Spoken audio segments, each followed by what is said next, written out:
Oh, good morning, guys. Oh, I'm talking to you two, not Daisy and Duke there. You guys having fun this morning? Well, the 6170R. So, got the hood on it and got a bunch of the garbage on it. Boy, these emissions engines, I work on quite a few of them, but it's just unbelievable how much more work they are than a non-emissions engine. I mean, you might as well just add about, twice as much time to one of these. It seems like, all the garbage. I mean, just the wiring and sensors and DPF filter and diesel oxidation catalyst and hoses and the list goes on and programming the injectors. I mean, it just really time consuming. But all I got left here is I got there's some little louver things that go up there on top of the hood. I got to bolt them in this morning, and I got to put the plate over the top of the ECU here in the toolbox, and then I'm going to do a forced regen on it. So I'll show you on these forced regens what a guy wants to look for. Usually when you're doing a forced regen, you want that. I have a little suspicions on this one because on the outlet, that piece of pipe on the outlet side of the turbo is where your doser valve is. It shoots the fuel in there to make it ignite, to clean the diesel oxidation catalyst and the DPF filter. Right here, this is your doser valve. Well, you can't see it because it's dark, and I haven't even got all the lights turned on in the shop yet this morning. Let me turn my light on my phone.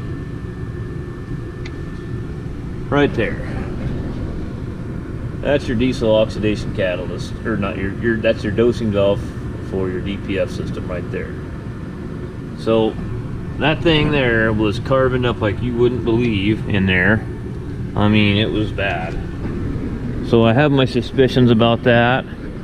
Just like on most of you truck guys, if you're on an ISX, it works the same thing, like an ISX Cummins or anything else with that doser valve there. They'll get plugged up and you'll have to change them. But a guy should see, it shouldn't take, it'll take a little while. Usually it doesn't shoot it all in there at once and, make the temperature come up to 1,000 degrees all at one time. It'll shoot shots of fuel in there till it gradually brings the temperature up. But it shouldn't take an hour, it should come up pretty fast. I've had some ISX Cummins that I've done some forced regens on, and I've sat there and watched it on my laptop and see that my temperature only ever got to 500 degrees, and I knew right there that my doser valve was not spraying the fuel and atomizing it into that downpipe the way it's supposed to. So that's what thing we'll look at this morning. I still haven't even got that sensor yet. It was haven't made it over there. It's not throwing any codes, but I am going to replace it. I'm not going to not just leave it like that, but we're going to try it without it and see what happens. It might do it. So well, let me get my affairs in order. I need to get the rest of the stuff on it first, and then I'll pull it outside out there in the snow. We got another snowstorm this morning. We're going to have a late winter finally. I'm not going to complain about it a bit, man. We need the moisture. So I'll be back with you in a bit. Alright guys, everything is on it, I believe. Gee whiz, a lot of work. Just pencil in. I got roughly around 60 hours into it right now. I mean, I'll probably have 45 into that 8300 versus 60 into this. Quit, Duke. Golly. Let's fire it up. We'll have to pull it outside and kind of let it warm up. Duke, you don't need in here, partner. Alright, make sure you've got no codes popping up right off the bat. Loading data, please wait. Knock it off, you don't need in here.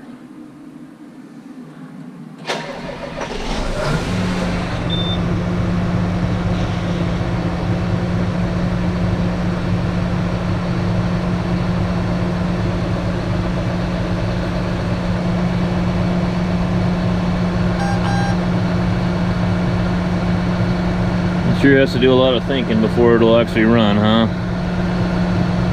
Some of this stuff is just unbelievable. Alright, so no codes popping up right now. Oil quick. I poured some more antifreeze into it. A little low. Belt squeaking as I got antifreeze on the belt.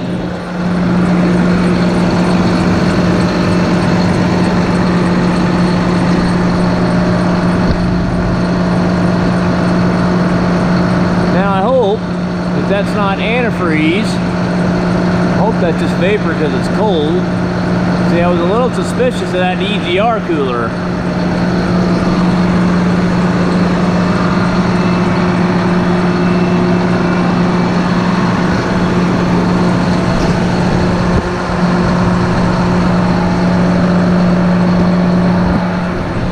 Give her some throttle, see if it clears up.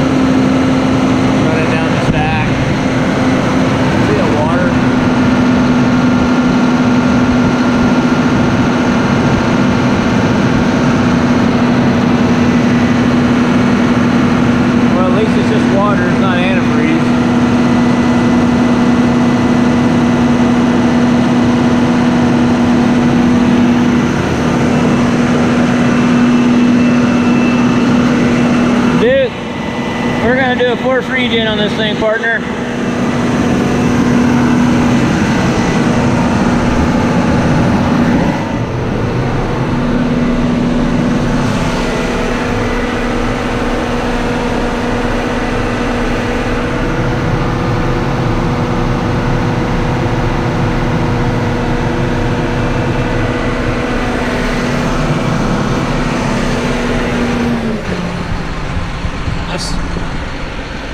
What's the little tractor insignia there for?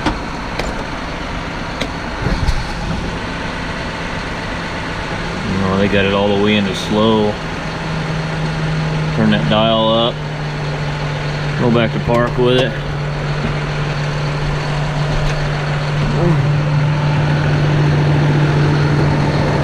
Alright guys, I'm going to get her outside and see what happens here.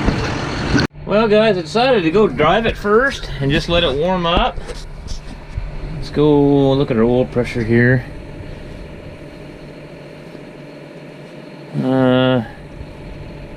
It's 126 degrees coolant temperature right now. PSI is 56. Should come up with engine RPM. Okay. All right.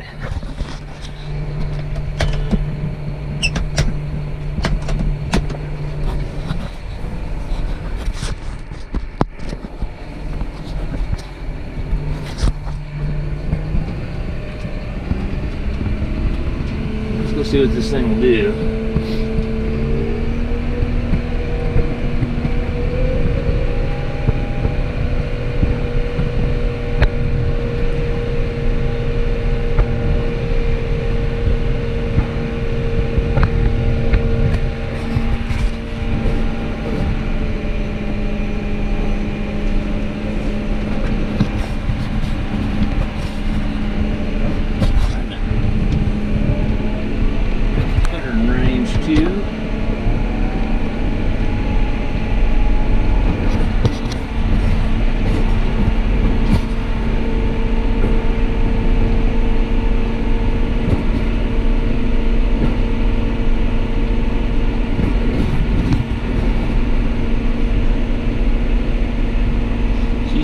She's got a 180 degree thermostat, so it should go to 180 on the coolant temperature and then kind of level out, you know.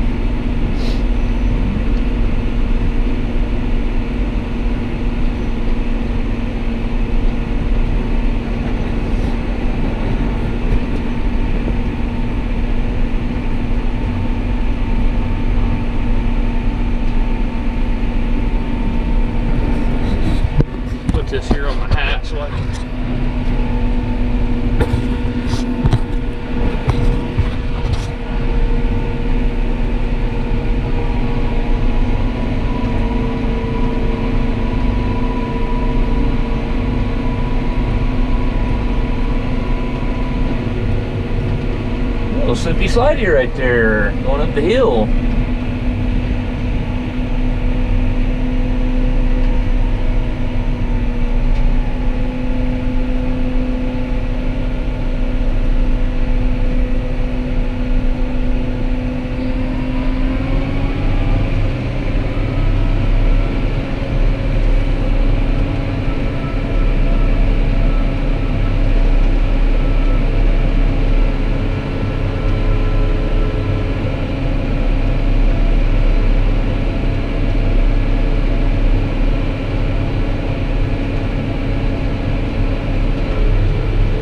Check for coolant leaks and everything like that when we get back.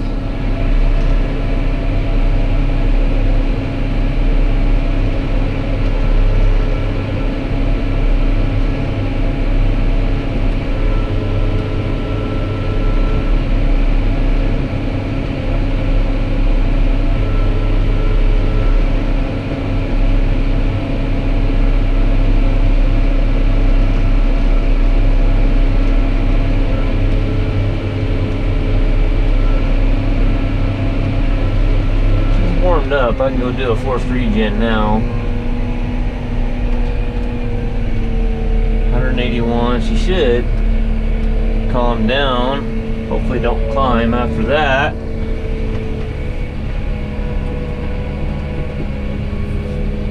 There she goes, back down to 180. So thermostat's working. 178, yeah, it's working.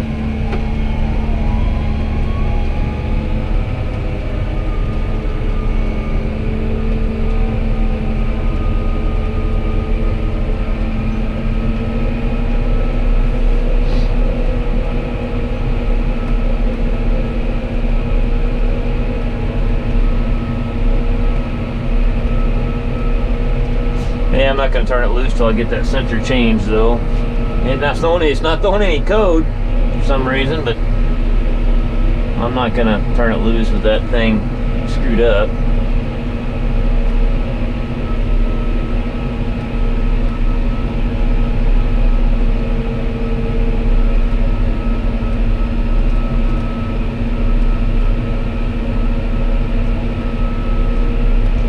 Sure, nice riding tractor. Nice and smooth, man. That engine, I don't know.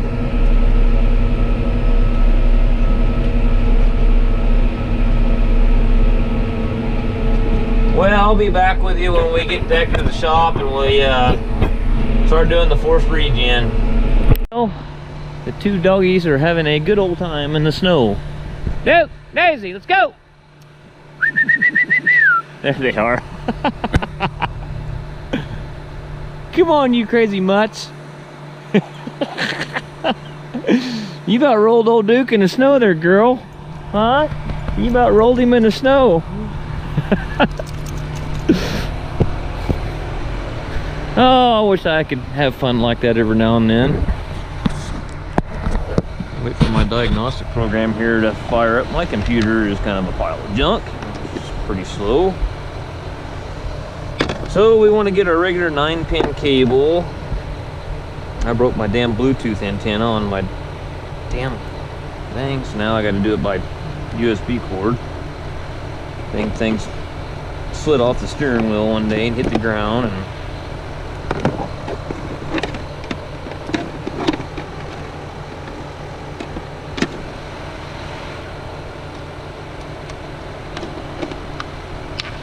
well, the test drive went pretty good. Oh, this thing is so slow. Let's get in here and plug this in.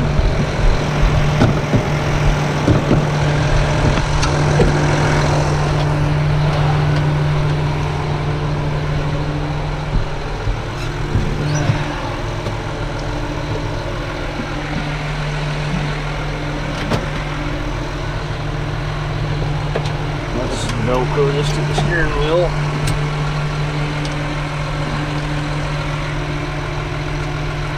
And then sometime today, I think we'll start putting our 8.1 liter power tech in. I gotta get that International 9900i back in the shop.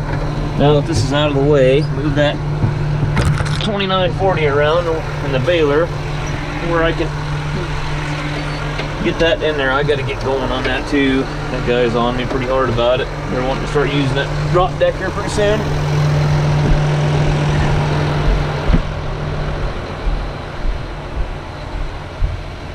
Which reminds me, maybe we might walk over there and start it up while this thing's booting up. Come on. It seems to take forever. And I see the hasp key's not lit up for some reason. Sometimes you gotta take the hasp key out and plug it back in. Typical computer, you know, they're all temperamental. You know something I'm gonna bitch about?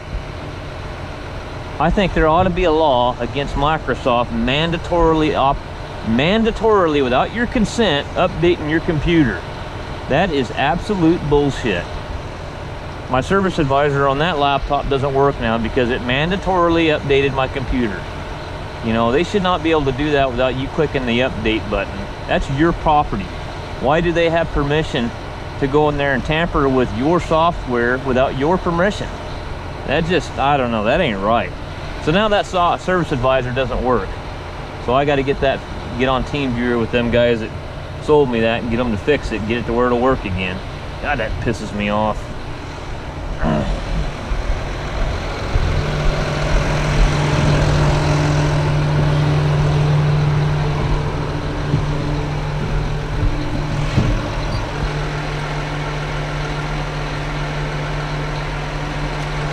It's all that Windows 10 garbage. They mandatorily update it. And let's double click on this. I'll go in there and see if I can find the key. Let's put that in the seat. Sure as hell, I'll get back and then I'll be laying on the ground, screwed up. So idle this thing up a little bit, put a little heat in her, make sure she's.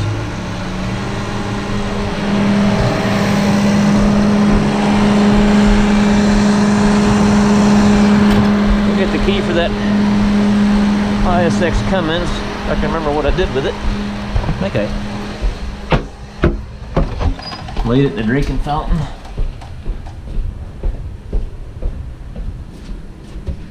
That's where it used to be. It's not there now.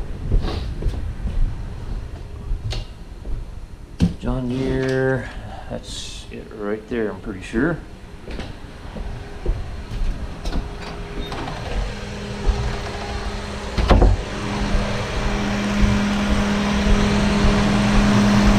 Start that thing up. It's been a while. It might be dead. It's been sitting there a while. Cold weather seems to be a little hard on batteries.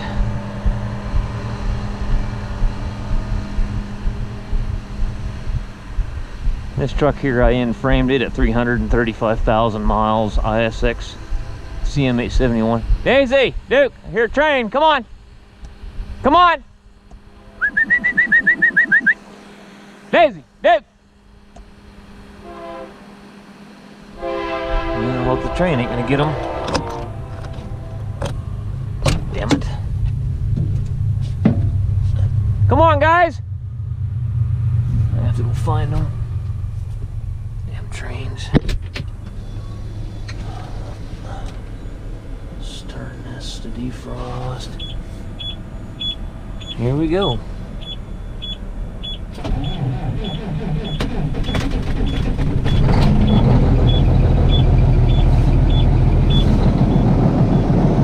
Let's knock the old idle up on her. Cruise on.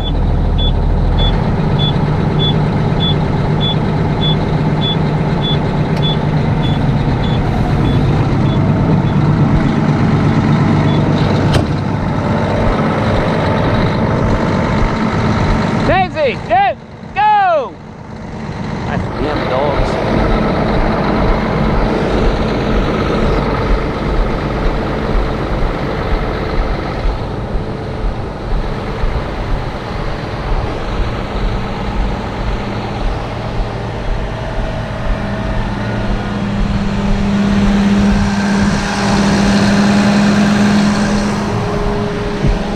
Might have to go find them dogs now. I'm worried about them. They got running over there by that damn train. Got hit. I wouldn't dig it.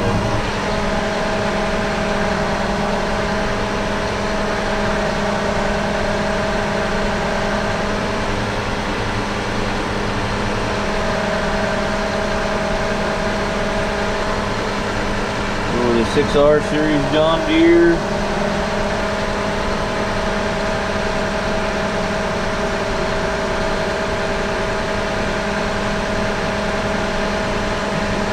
Actually, we want to go down. They changed this stuff, I think.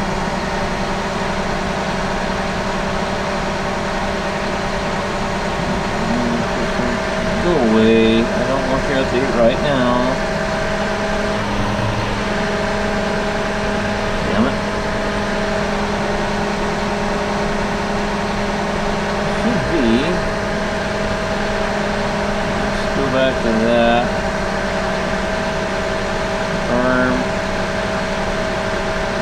Confirm. Yeah, that's the cable I got plugged in. Oh, here they come. They're over here on the other side of the fence. Oh, I have a good time watching those two play in the snow.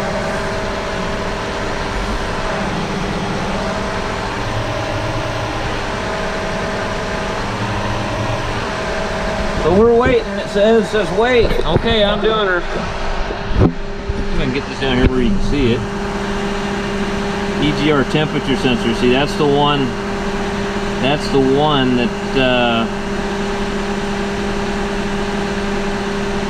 is screwed up.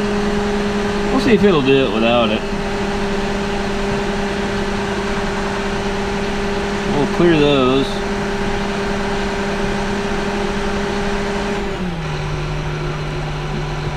It may not do the regen because of that temperature sensor.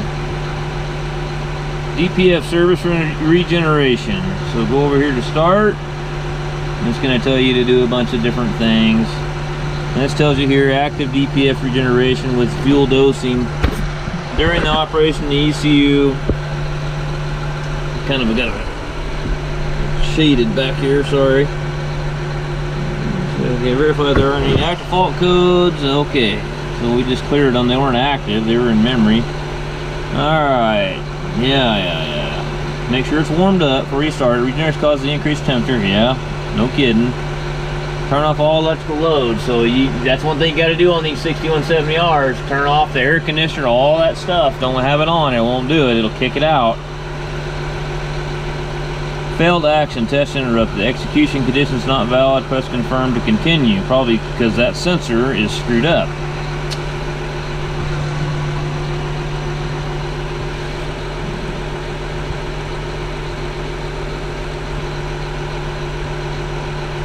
Is it in part? It's in part.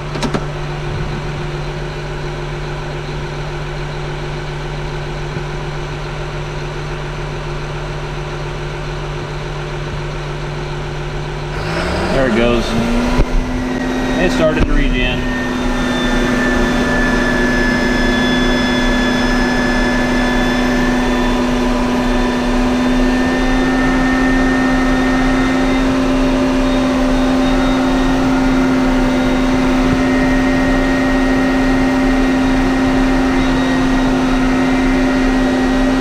I forgot this tractor doesn't show you the temperature on the catalyst or anything on this like it does on the Cummins on the trucks.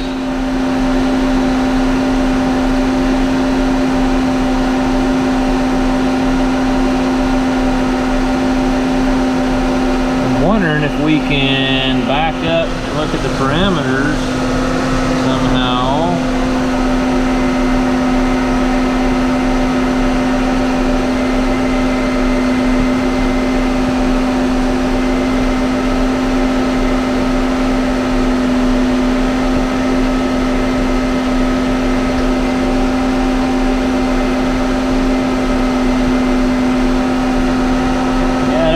If I can look at the parameters on this one, like on a truck, you can look and see what all your data is on it. Not on this John Deere.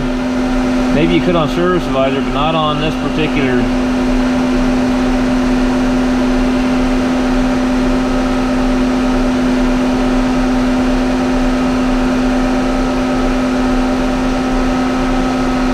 Yeah, they're just not really giving you that option.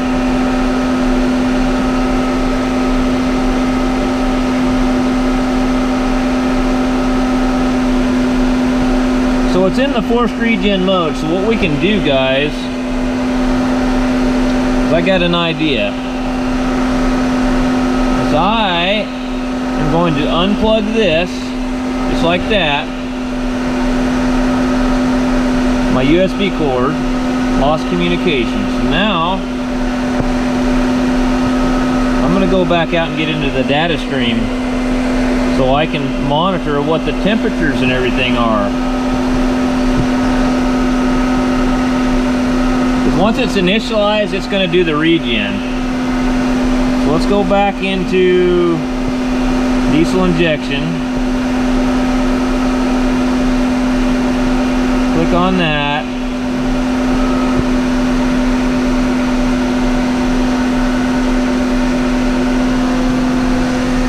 Alright, we got such the sun's come up in the east there, and it's putting a hell of a glare on the screen, and I'm sorry about that. Should have pointed the damn thing the other way, I guess. I'm trying to shade it with my back so you can see the damn screen.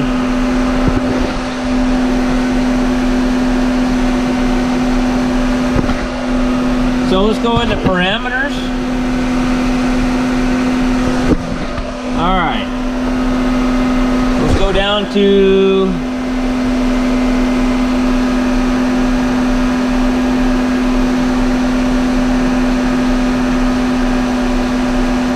position sensor. Alright, this will tell us our temperatures. Oh, my phone's ringing. Hold on a second. Guys, so it's regenning. I don't know if you can see that. Diesel oxidation inlet temperature 658, that's about right. Outlet temperature 937. That's the oxidation catalyst. Let's go down here. It's kind of like a catalytic converter. Let's go look at the DPF.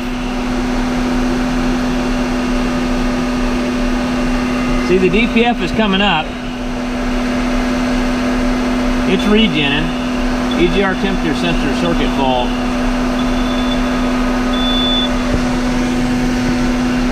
Yeah, it's probably not going to... It's going to do the regen. It'll still do the regen, but we got to replace that sensor.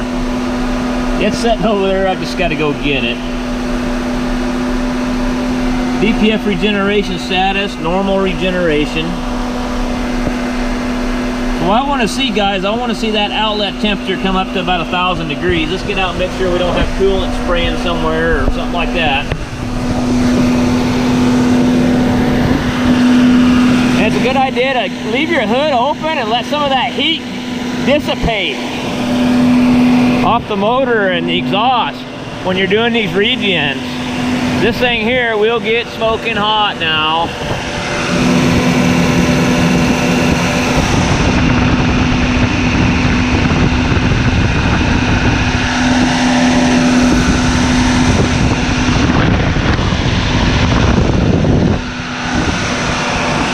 I don't see any coolant dripping anywhere.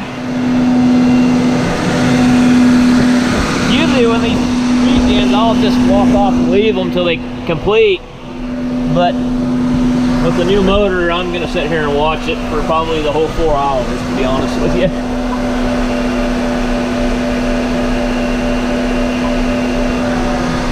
So it's regenning. I'm going to have to replace that sensor.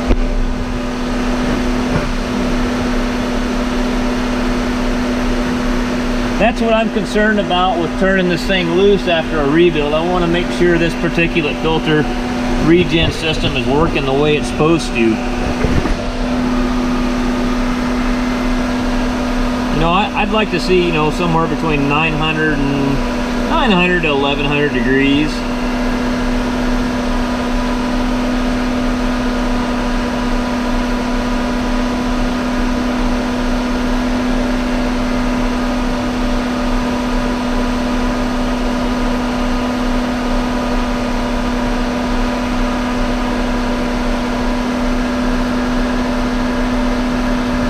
This will tell you your DPF outlet temperature, DPF differential pressure input voltage, your actual DPF differential pressure after the last regen. I can go in here and tell these farmers if they've got a lot of employees, and I can tell you how many times it's done an incomplete regen. Let's go down and see if we can find it.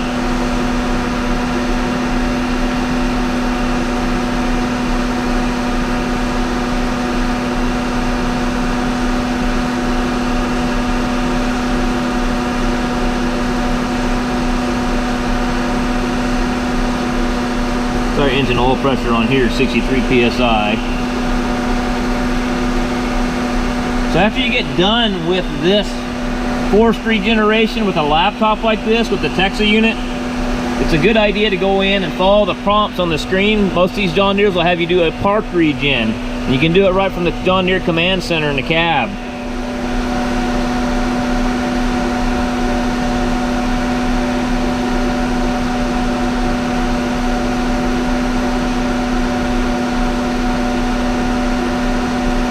Fuel dosing inlet temperature, 98 degrees.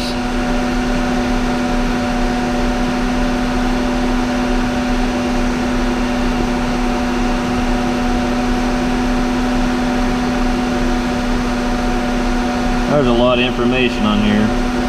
I know it says somewhere how many times.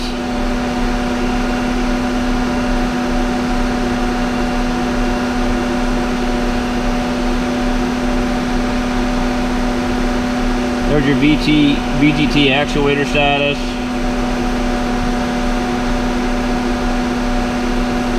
Your turbine speed on your turbo. I know it says in here somewhere.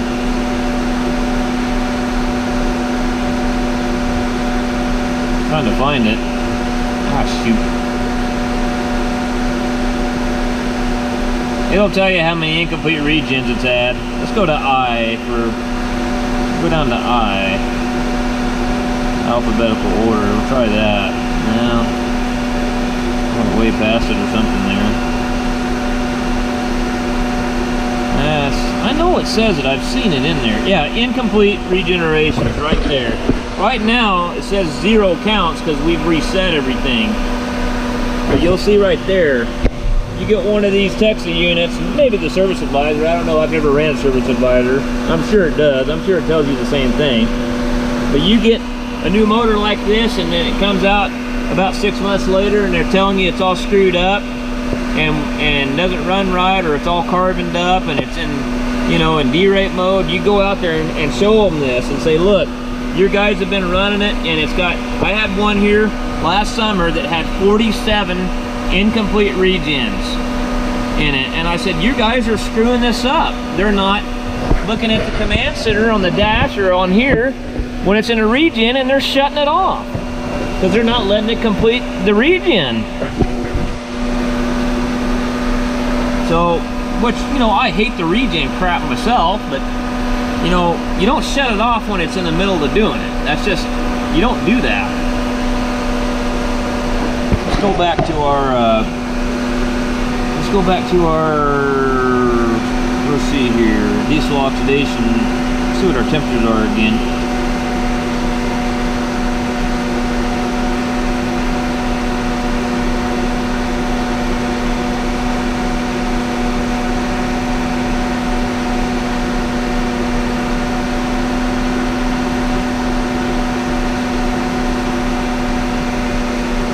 We're at 1,025 degrees on the outlet side of that DPF. That's good. Let's go to the diesel oxidation catalyst. It's at 1,097 degrees. That's what you'll want to see. You'll want to see. Now the inlet temperature is going to be completely different. Don't factor that in. That outlet temperature on that diesel oxidation catalyst and the outlet temperature on the DPF filter should be pretty damn close. Go back down here. See, we're 1,029 there, 1,099 there. Because you've got more heat up here. We're at 1,100 now. You're going to have more heat in that diesel oxidation catalyst because it's further upstream, you know, towards the fuel source where it's getting ignited out of the dosing valve. 1,036. It's still climbing here.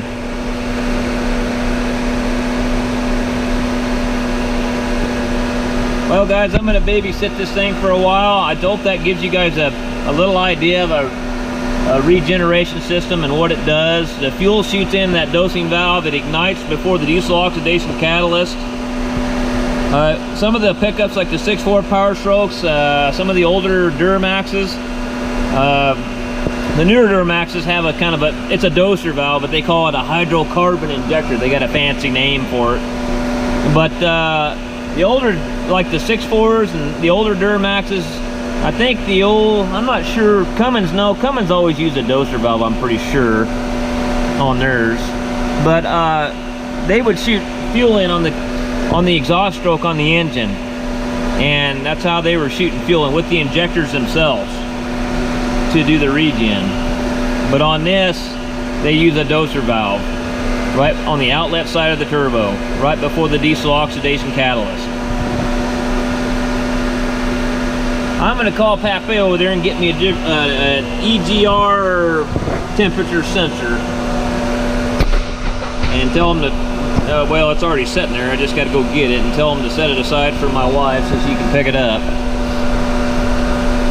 Yeah, we're over here sweeping the deck off on this trailer before we pulled in the shop, and I heard the old 6170 idle down by itself, which usually means it's done with its forced regen. It may not let us do the park regen with that exhaust gas temperature sensor screwed up in it.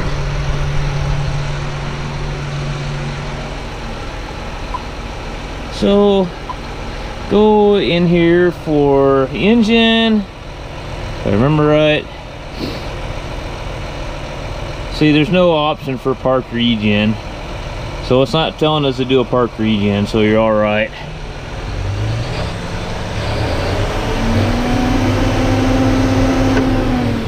Now, sometimes it'll tell you to do a park regen after your forced regen is what I'm trying to say, but we know we got an EGR temperature. Yeah, EGR temperature sensor, so then the airflow for across the EGR is not going to be right because it doesn't know what temperature it is. So we're going to let this thing idle down. Let's go back to parameters and let's see what our temperature. See, it's still, the DPF outlet's 1074 degrees. We want to, don't just shut it off. Let this thing run for a while. And actually, it probably helps a little bit to get a little airflow going through it, give it some RPM, and that'll bring that temperature down. You want to get that thing down and around, you know, 600-700 degrees. Just don't shut it off.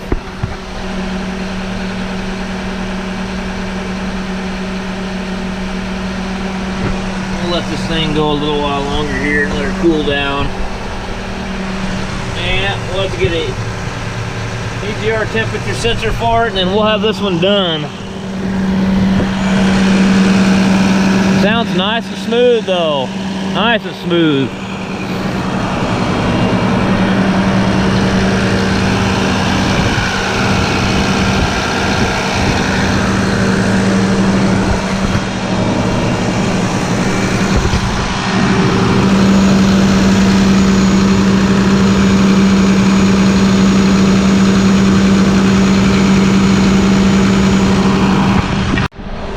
Alright guys, so we're down to 388 degrees on our outlet temperature on our DPF, so that's good enough. Let's idle her down and shut her off. Well guys, I'm happy. She turned out pretty good. We got to just fix that EGR temperature sensor, and then we'll have her. For those of you that, I'm sure I'm going to get some questions on what tool I'm using. This is a Texa diagnostic scanner. I can do Case IH, I can go over there and plug into that truck right there, that ISX Cummins, and do everything that I can do to this John Deere. A lot of OEMs bidirectional controls. I can do the same thing on a Cat. It's an awesome tool. And I'm not just trying to sell them. I mean, I am a dealer. It is nice to sell them. But I'm just telling you, if you go out and buy a Cat ET tool, you buy Cummins Insight, you don't have a choice on the John Deere, you got to buy that hack stuff. You can be a lot of money. You can be easily $15,000 in just tools. If that CNH data link connector by itself is $2,000, then the software is another $400 or $500. There's 25. So take, just if you worked on Case and John Deere, there's $5,000. So if you spent $6,000 and you just got the ag software on this, then you could do Case, John Deere, Challenger, Fendt, Valtra, I mean, then your options are, you're more versatile. You know, maybe you work in an area where you've got a whole lot of John Deeres like I do, which is good. But, you know, if people just take, you know, if John Deere pisses off people and they start buying something else, and all you have is a John Deere service advisor and a data link connector, then you're screwed. You got to go buy something else. So with this tool, you know, the ag and construction software is about $6,000, and then if you get the ag construction and the truck software, it's $7,250. So I mean, I've sold quite a few of them and people have been pretty happy with them. Oh, and Mike at Complete Diesel Service, if you are listening, the ag 17, you should have that update. That should fix the large frame 7000 series communication problems that we're having with these scanners. Mike was having some troubles with his scanner kicking out on the large frame 7000 series John Deere's, and Texas has informed us that that has been fixed on the update 17. So just thought I'd let you know. I'll send you a text too if you don't watch this video. So anyways, guys, it's an excellent tool and a real well-rounded, versatile tool, and I'm really happy with it because they keep improving it it's not like a Microsoft update. But a Microsoft update, it seems like they screw up more crap than they fix.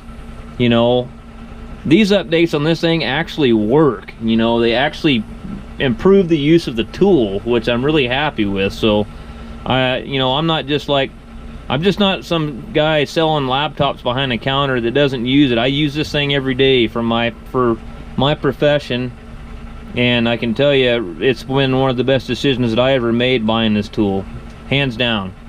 So all right, guys, so thanks for watching, and we'll see you next time.